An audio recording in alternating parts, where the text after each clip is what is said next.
ഈ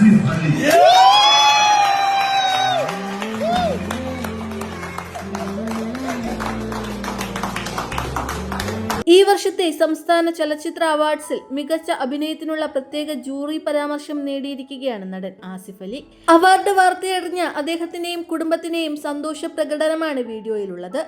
മമ്മൂട്ടിക്കൊപ്പമുള്ള നോമിനേഷൻ തന്നെ വലിയ സന്തോഷമാണെന്ന് ആസിഫ് അലി പറഞ്ഞു. പുരസ്കാരം മുന്നോട്ടുള്ള ശ്രമങ്ങൾക്കുള്ള വലിയ ധൈര്യം നൽകുന്നു. കരിയറിൽ എപ്പോഴും കയറ്റിറക്കങ്ങൾ ഉണ്ടായിട്ടുണ്ട്. ഇനിയും ശ്രമിച്ചുകൊണ്ടിരിക്കാനുള്ള ഊർജ്ജമാണ് അംഗീകാരമെന്നും ആസിഫ് അലി പറഞ്ഞു. എന്നാലും മികച്ച നടനുള്ള അവാർഡ് തന്നെയാണ് പ്രതീക്ഷിച്ചത്. അതിലുള്ള വിഷമവും അദ്ദേഹം മറച്ചുവെച്ചില്ല.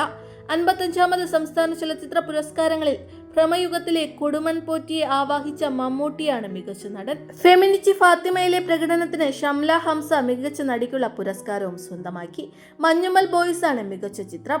മമ്മൂട്ടി, വിജയരാഘവൻ, ആസിഫ് അലി, ടോവിനോ തോമസ്, ഫഹദ് ഫാസിൽ, നസ്ലിൻ എന്നിവരാണ് മികച്ച നടനുള്ള പട്ടികയിൽ ഇടം നേടിയിരുന്നത്.